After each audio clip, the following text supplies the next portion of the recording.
चलिए आज इस खास पेशकश में हमारी मदद करेंगे एलएफएस स्टॉक ब्रोकिंग के राजेश सतपुते और जियोजीत फाइनेंशियल सर्विसेज के गौरांग शाह। आप दोनों का स्वागत है। आगे बढ़ूं, क्वेरी सॉल्व करने के सिलसिले की शुरुआत करूं। क्विकली भारतीय बाजार आप लोगों की स्क्रीन पर आएंगे। आज थर्सडे है, वीकली ऑप्शंस एक्सपायरी का दिन और माइनर वीकनेस के साथ हम इस एक्सपायरी को अप्रोच करते हुए इस समय आधे % का दबाव। तो जब मैं स्टूडियो में आ रहा था उस समय 1/3% की कमजोरी थी और अब 5 मिनट में वो आधे % का दबाव बन चुकी है।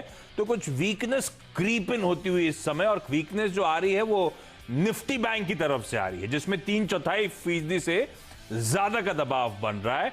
तो इस एक्सपायरी वीक में हमने देखा था फ्राइडे ऑनवर्ड्स हर दिन तेजी, कल मैसिव वॉलेटिलिटी और उसके बाद लोअर लेवल से एक रिकवरी, 40 पॉइंट ऊपर ही जाके बंद हुए। तो बीते चारों दिन मजबूती थी और आज डी डे जब एक्सपायरी का दिन तो कुछ वीकनेस क्रीप इन होती हुई। ऐसे में क्विकली सतपुते सर, क्या लग रहा है एक्सपायरी कहां पे और कोई ट्रेड बन रहा है क्या? बेच के चलूंगा एक्सपायरी के लिए, ऐसा कोई ट्रेड है क्या? I think first of all good afternoon Ashish. देखिए आशीष, यहाँ पे एक हमें ये कह सकते कि यहाँ पे एक फॉल हुआ था। ये जो फॉल था करीबन 15 अक्टूबर को, और 15 अक्टूबर से वो जो फॉल था 300 पॉइंट का, और उसके बाद से जो हो रहा है दैट इज इनसाइड बार्स, या हम लोग कैंडलस्टिक पे इनसाइड डेज कहते हैं। तो यहाँ पे ये आपका बाजार एक डायलेमा में है, जहाँ पे तेजी वाला मंदी वाला दोनों फाइट कर रहा है। लेवल्स की अगर बात करें आज के हिसाब से 11,850 इंपॉर्टेंट लेवल रहेगा। 11,850 टूटने के बाद बाजार में करेक्शन जो है वो मुझे लगता है प्रोबेबली आप प्रॉफिट टेकिंग कह सकते हो उसे, वो थोड़ा हावी हो सकता है। और इसके चलते मुझे लगता है निफ्टी करीबन 11,700 तक एक बार के लिए फिसल सकता है। तो 11,850 के नीचे मंदी है 11,700 तक। तो इसे प्ले कैसे करें, क्योंकि दोनों साइड पे मोमेंट आता है। कल तो हमने 15 मिनट में पूरा 100 पॉइंट निफ्टी में रिकवरी देखा। तो यहाँ पे देखिए, मुझे लगता है कि निफ्टी का अगर आपको कॉल पुट करना है तो 11,800 का पुट ये 95 पे है। ये मंथली एक्सपायरी का मैं बात करूं, करंट एक्सपायरी नहीं। तो नेक्स्ट वीक जो मंथली एक्सपायरी आ रही है उसका 11,800 का पुट 95 में मिलता है, उससे बाय करें। 30 पॉइंट्स का स्टॉप लॉस रखें, और अगर 11,850 के नीचे निफ्टी टूटता है तो ये जो 95 जो ट्रेड हो रहा है ये कम से कम 150 रुपए तक जाएगा। तो मेरे हिसाब से ये एक सेफर स्ट्रेटेजी होगी इन अ वोलेटिलिटी लाइक दिस। ठीक है, तो 11,850 इंपॉर्टेंट स्तर वो टूटते हैं तो कुछ वीकनेस क्रीप इन होगी। राजेश सर स्ट्रेटेजी बता रहे हैं, उसको फॉलो किया जा सकता है। और ध्यान रखें, आज एक्सपायरी के दिन ग्लोबल संकेत सपोर्टिव नहीं है। तो डाउ फ्यूचर्स अभी भी दिखा रहे हैं 150 पॉइंट। इनफैक्ट लास्ट चेक था 140 पॉइंट का दबाव आज यूएस में देखने को मिलेगा। थोड़ी सी नर्वसनेस वहां पर, क्योंकि बाइडेन साहब और ट्रंप साहब के बीच में वो फाइनल प्रेसिडेंशियल डिबेट यूएस में देर रात, और हमारे लिए खैर कल सुबह अर्ली मॉर्निंग वो डिबेट होगा। उससे पहले कुछ वीकनेस डाउ फ्यूचर्स में क्रीप इन होती हुई। लेकिन चलिए सवाल जवाब के सिलसिले की शुरुआत। बाजार में जो वीकनेस आ रही है कि ज्यादा गहराई की, तो मार्केट्स में वापस लौटूंगा। स्क्रीन पे लेकर आए कौन कौन है आज। और सबसे पहले मेरे ख्याल से मुंबई जाने वाले हैं हम, और निधि शाह मुंबई से जुड़ती हुई। निधि हाय, गुड आफ्टरनून। निधि, एक्टिवली स्टॉक मार्केट में लंबे अरसे से ट्रेड या हाल फिलहाल में वेंचर करा इस स्पेस में? सो पास्ट 1 ईयर अप्रॉक्स। 1 साल से। और कैसी रही स्टॉक मार्केट की ये जर्नी? कैसे शुरुआत हुई, क्यों करी स्टॉक मार्केट में शुरुआत, और अब तक का परफॉर्मेंस और जर्नी कैसी रही? सर अच्छा है अभी तो फिलहाल 1 ईयर पास्ट, एंड मम्मी के गाइडेंस से मैं कर रही हूँ। मम्मी के गाइडेंस से? तो मम्मी स्टॉक मार्केट में पहले से एक्टिव है क्या? सो पास्ट 4-5 इयर्स से। अच्छा, और तो मम्मी की गाइडेंस के बाद आप पिछले 1 साल से स्टॉक मार्केट में, और अच्छा परफॉर्मेंस रहा, मतलब मान के चल रहा हूं कि अच्छा मुनाफे में बैठी हैं, या मुनाफे में तो है एटलीस्ट, है ना? Yes sir. अरे वाह। तो ये क्या होता है मम्मी के साथ? मम्मी डिसाइड करती हैं स्टॉक, या आप और मम्मी डिबेट करते हो और कोई स्टॉक चुनते हो? और चुनते हो मतलब क्या इन्वेस्टमेंट है, ट्रेडिंग का मन रहता है? नहीं सर, हम इन्वेस्टमेंट के हिसाब से ट्रेड कर रहे हैं सर। और दोनों डिस्कस करते हैं स्टॉक्स, और फिर डिसाइड करते हैं कौन से स्टॉक पे इन्वेस्ट करना है। Right sir, right sir. तो आज 2 क्वेरीज हैं आपकी, शायद 2 स्टॉक्स पे। पहला कौन सा है? सर मैंने IRCTC परचेज किया है सर, 1422 पे 75 शेयर्स है सर। एंड UTI AMC लिया था, IPO के स्टॉक पे अलॉट हुआ था मुझे। तो मुझे जानना था कि कैसे मैं इसे ट्रैक कर सकूं और लॉन्ग। अच्छा, एक एक करके आता हूं। पहले IRCTC की बात, तो आप और मम्मी ने डिसाइड करा IRCTC अच्छी है लॉन्ग टर्म के लिहाज से, इसीलिए 1422 पे खरीदी। Right sir. और अभी गड़बड़ हो गया थोड़ा सा मामला, थोड़ा सा नीचे है, 100 रुपए नीचे। तो गौरांग सर, Yes. IRCTC वैसे है तो काफी दिनों से कंसोलिडेशन के मूड में, काफी लंबे अरसे से इन्हीं जोन्स के आसपास जहां टिका हुआ है, इन्हीं लेवल्स के आसपास घूमता हुआ। एक ओवरहैंग बन गया है वो OFS का सर, और दूसरी टेलविंड है कि धंधा कहने के लिए बड़ा अच्छा है। अब निधि करें क्या? 1422 की खरीद है, लॉन्ग टर्म इन्वेस्टर है, बन ही रहे क्या? धन्यवाद आशीष आपका, आप सभी को शुभ दिन और सभी महिला निवेशकों को हमारा सादर प्रणाम। तो निधि जी को पहले तो एक राय दूंगा कि इनकी पसंद अच्छी है, IRCTC और UTI AMC में जो इन्होंने IPO में निवेश किया है, दोनों में पहले तो बने रहने की राय होगी। और IRCTC में जिस तरीके से माहौल था, पाबंदियां थी, अब अनलॉक 5.0 पर हम आ गए हैं, और जैसे जैसे धीरे धीरे करके आवागमन बढ़ेगा ट्रेनों का, मेरे ख्याल से इनकी जो आवक है इसमें बहुत बड़ा फर्क पड़ेगा। और ना तो सिर्फ टिकटें बेचते हैं ये लोग, बाकी अन्य कामकाज भी करते हैं केटरिंग का भारतीय रेल में। तो बने रहें, और अगर 1300 के नीचे आता है तो मेरे ख्याल से इनको, मैं निधि जी को और जोड़ने की राय दूंगा अगर इनके पास निवेश लायक पूंजी है और लंबी अवधि का नजरिया है। जहां तक OFS का सवाल है, मेरे ख्याल से OFS के स्तर के नीचे जाकर के कामकाज करे उसकी संभावना मुझे बहुत कम लग रही, क्योंकि बहुत बड़े बड़े निवेशक 1300 और 1200 के बीच में खरीदारी करने आ जाते हैं। तो बने रहें, और IRCTC गिरावट पर 1300 के नीचे अगर आता है तो जोड़े। UTI AMC में और जुड़ने की जरूरत नहीं है, थोड़ा समय लगेगा, लेकिन हाँ एक अच्छा निवेश है दोनों ही शेयरों में। तो निधि, आपकी और आपकी मॉम ने स्टॉक्स तो सही चुने, गौरांग सर ये कह रहे हैं IRCTC पे होल्ड करना है, और अगर है मन तो 1300 या उसके नीचे स्लिप होता है OFS के ओवरहैंग के चलते किसी भी रीजन से, तो फर्दर ऐड करने के लेवल्स होंगे। UTI AMC आपने जो भाव का वो 554, तो ये तो इशू प्राइस यानी कि आपने IPO पे लगाया था, और ये सच है IPO के प्राइस इशू प्राइस के ऊपर ये उन लेवल्स को ही नहीं देखा जब से लिस्ट हुआ, डिस्काउंट पे लिस्ट हुआ उसके नीचे चल रहा है। लेकिन गौरांग सर कह रहे हैं इसको भी आप होल्ड करके चलें, इवेंचुअली ये स्टॉक भी अच्छे रिटर्न देगा। अच्छा, ये UTI AMC की बात हुई तो गौरांग सर, हम सबका सवाल है, एक वो इक्विटास स्मॉल फाइनेंस बैंक का IPO खुला है, आज आखिरी दिन है, हम सब पैसा लगाएं क्या उसमें? आप लगाओगे क्या इक्विटास में?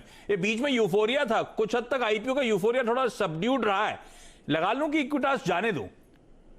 देखिए, हमें तो पाबंदियों का सामना करना पड़ता है, क्योंकि काफी कुछ डिस्क्लोजर्स और कॉर्पोरेट गवर्नेंस और कंप्लायंस का मुद्दा होता है। लेकिन हमने एक नोट द्वारा इक्विटास स्मॉल फाइनेंस बैंक में लंबी अवधि के लिए निवेश की राय दी है। और एक बात कहना चाहूंगा UTI AMC पर, आपको याद होगा जिस तरीके से HDFC AMC लिस्ट हुआ था और बहुत बड़ी धूम मचाई थी इसने, 1100 का मेरे ख्याल से फ्लोर था आशीष, अगर मुझे याद है तो, और वहां से ये 2600 या फिर उसके ऊपर गया था। तो लोगों को ये उम्मीद थी कि UTI AMC भी उसी तरीके से कामकाज करेगा, लेकिन एक दूसरी तरीके का प्राणी है ये, अच्छी कंपनी है लेकिन समय लगेगा। और जो इक्विटा स्मॉल फाइनेंस की मैं बात कर रहा हूं, ये मैं लिस्टिंग गेन की बात नहीं कर रहा हूं, निवेश के लिए या लंबी अवधि की मैं बात कर रहा हूं।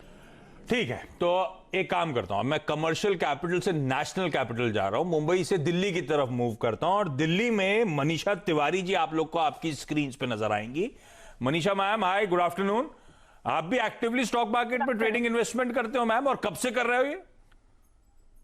मुझे तो 10 साल हो चुके हैं, मतलब 10 से ज्यादा ही हो गए हैं, मैं एक्टिव हूँ। अरे वाह, तो 10 साल से आप स्टॉक मार्केट में हो, और ये स्टॉक्स वक्त आप खुद ही चुनते हो? ये ट्रेडिंग कर रहे हो, इन्वेस्टमेंट करते हो, लंबी अवधि के लिए, छोटी अवधि के लिए, कैसे करते हो? दोनों ही है, इन्वेस्टमेंट भी है, ट्रेड भी करती हूँ। 10% 20% मिल जाता है तो मैं एग्जिट कर लेती हूँ। मोस्टली मेरा इन्वेस्टमेंट है वैसे। और 10-20% मिल जाता है आराम से? हाँ, आराम से हो जाता है। तो अगला स्टॉक कौन सा ले रहे हो आप? नहीं, मैं पहले CNBC का धन्यवाद करना चाहती हूँ, बहुत हेल्प होती है CNBC आवाज से ना, मुझे बहुत हेल्प मिलती है। अरे वाह, तो ये तो गौरांग सर, राजेश सर, आप लोगों को खास तौर पर धन्यवाद, जो आप लोग हम सबकी हेल्प करते रहते हैं दिन भर। बहुत धन्यवाद। अच्छा, दो क्वेरीज हैं आपकी मनीषा। पहला स्टॉक कौन सा है जिस पे क्वेरी है? सन फार्मा है मेरे पास, 520 के रेट पे है, तो क्या करना चाहिए मुझे? एग्जिट कर देना चाहिए? लॉस हो रहा है अभी मुझे। अब होल्ड कर सकती हूँ? हाँ, मैं इस पे ये तो गौरांग से ये लंबी अवधि के लिए कोई दिक्कत नहीं, समय को लेकर कोई पाबंदी नहीं है, 10-20% आना चाहिए, ये मोटिव है ना? यस। हाँ बिल्कुल ठीक है, अप्रोच भी अलग है, ठीक है। तो सन फार्मास्यूटिकल, गौरांग सर आप ही के पास आता हूं मैं। अच्छा, फार्मास्यूटिकल एज अ स्पेस बड़ी मैसिव आउट परफॉर्मेंस दिखा रही है। अब उसमें आप सिप्ला को देखिए, उसमें आप बाकी कंपनीज में डॉक्टर रेड्डीज को देखिए, कहां 3,000 का 5,000, 5,500, सिप्ला देखिए 450 का 750, इवन ल्यूपिन में अच्छा मूव आया। ये सन फार्मा अटका हुआ है सर।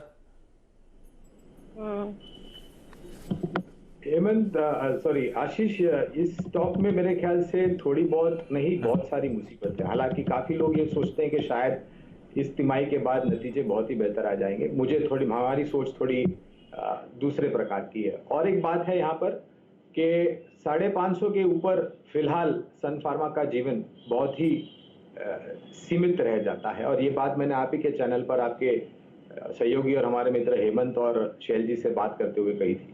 तो मनीषा जी को पहले तो राय दूंगा कि अगर 480 के नीचे 460 के आसपास इनको और खरीदने की मौका मिलता है, निवेश लायक पूंजी है लंबी अवधि के लिए, तो ये अपना जो निवेश है उसको बढ़ाएं ताकि इनका जो स्तर है निवेश का वो नीचे आ जाए, करीबन 500 है उसके आसपास आकर के खड़ा हो जाए तो ज्यादा बेहतर होगा। और 550 और उसके ऊपर अगर जाता है तो मेरे ख्याल से बेचने की राय होगी। लेकिन हाँ, दिक्कतें काफी हैं इसमें। ये एक लौता शेयर है जो कि एक बहुत बड़ा अंडर परफॉर्मर है जब से ये फार्मास्यूटिकल सेक्टर की रैली शुरू हुई। अभी होल्ड ये चलेगा ना, मतलब आज नहीं तो कल? मुझे उम्मीद है कि इस तिमाही के नतीजे जब आएंगे तो थोड़ी बहुत आशा की किरण नजर आनी चाहिए। उसी लिहाज से मैं इनको ये राय दे रहा हूं मनीषा जी को कि 550 या उसके ऊपर जाता है तो ज्यादा उम्मीद न रखे, लेकिन एवरेज करे अगर मौका मिलता है तो, ताकि इनका निवेश का स्तर नीचे आ जाए, उनको थोड़ा बहुत ज्यादा मुनाफा मिले। तो मनीषा जी, आपको आशा जी पे, होप्स पे डिपेंडेंट रहना है थोड़ा सा। इवेंचुअली होपफुली ये बाकी सेक्टर स्टॉक के साथ मूव करता हुआ नजर आएगा। अच्छा, आपका जो अगला क्वेरी, एक काम करता हूं, मैं आऊंगा आपके पास वापस, एक छोटा सा ब्रेक लेता हूं। ब्रेक के उस पार मनीषा जी की जो अगली क्वेरी है उस पर फोकस करेंगे।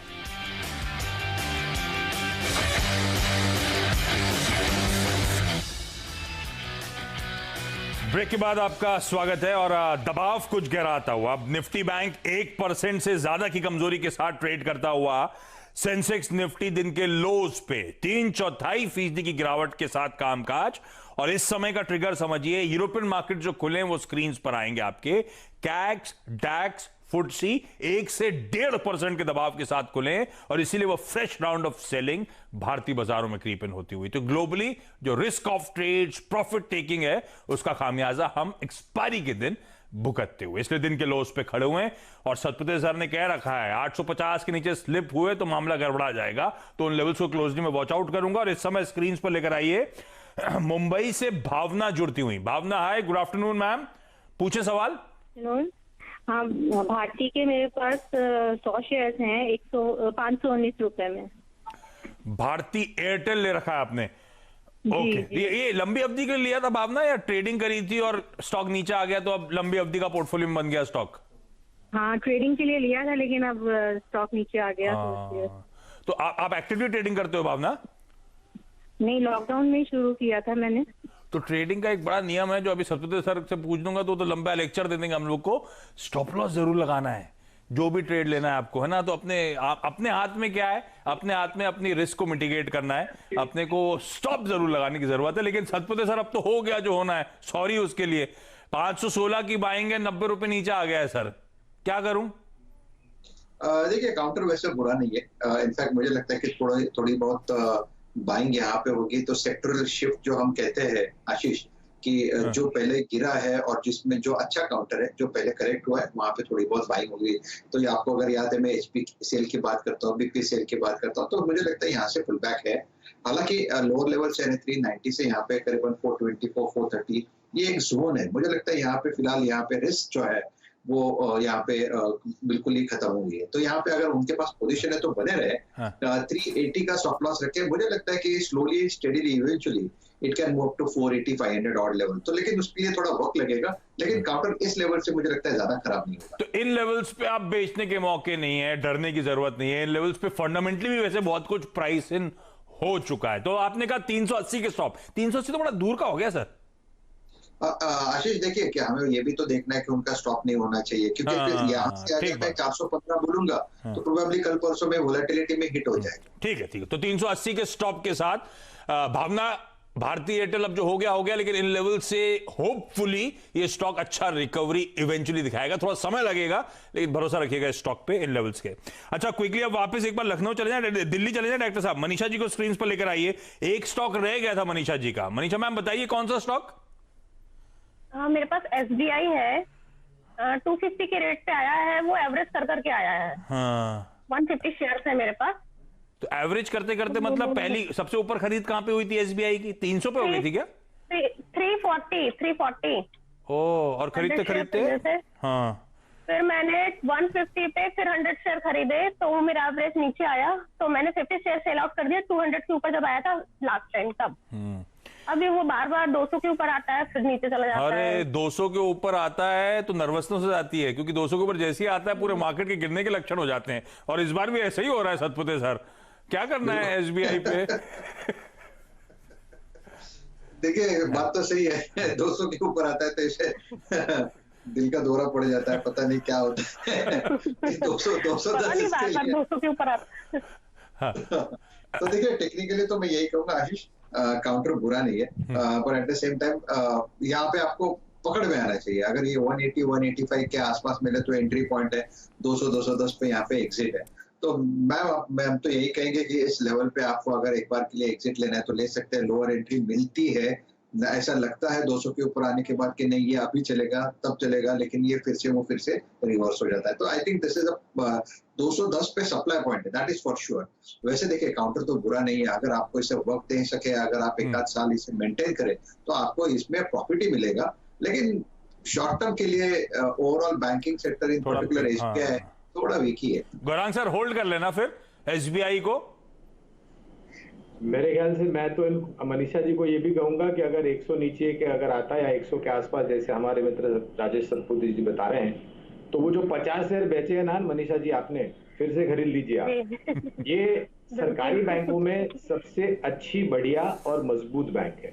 ठीक है 200-210 के आसपास थोड़ी बहुत यहाँ पर बिकवाली हावी हो जाती है, लेकिन अगर नतीजे बेहतर आने की उम्मीद जो हमें है तो मुझे ताज्जुब नहीं होगा ये 250 के पार चला जाए। लेकिन 180 आता है फिर से मनीषा जी, जो 50 शेयर आपने बेचे हैं वो फिर से खरीद लीजिएगा। पर मनीषा जी का एवरेज करने से SBI भारी पड़ जाता है, SBI दबाव में आ जाता है। तो मनीषा जी 50 शेयर 180 के आसपास करिएगा। मैंने 150 पे एवरेज किया था, उसके बाद वो ऊपर ही ऊपर था, उसके बाद नीचे नहीं गया। चलिए, तो अभी इन लेवल्स पे बुरा नहीं है। इवेंचुअली एक तो अगर गिरा यहां से तो एवरेज करना है, और होपफुली इस बार आपका एवरेज के बाद अच्छे रिटर्न से स्टॉक देगा। लेकिन चलिए, जुड़ने के लिए आपका, निधि का, भावना का और in fact Rajesh sir, Gaurang sir, आप दोनों का खास तौर पे बहुत बहुत धन्यवाद। Thank you so much. अब ये सास बहू और सेंसेक्स का जो अगला चैप्टर है वो ट्यूसडे से उस सीरीज की शुरुआत करेंगे, क्योंकि मंडे तो आप जानते हैं हफ्ता वसूली का दिन होता है। लेकिन ब्रेक पे जाऊं उससे पहले आप सबको बता दूं, CNBC आवाज और नेशनल स्टॉक एक्सचेंज लेकर आए हैं एक स्पेशल कैंपेन, इन्फॉर्म्ड इन्वेस्टर। आज हम बात करेंगे फाइनेंशियल कमिटमेंट्स की। अपनी फाइनेंशियल जिम्मेदारी निभाएं। एक निवेशक के लिए यह जानना जरूरी है कि समय पर फाइनेंशियल कमिटमेंट पूरा करना है, नहीं तो भारी जुर्माना लग सकता है।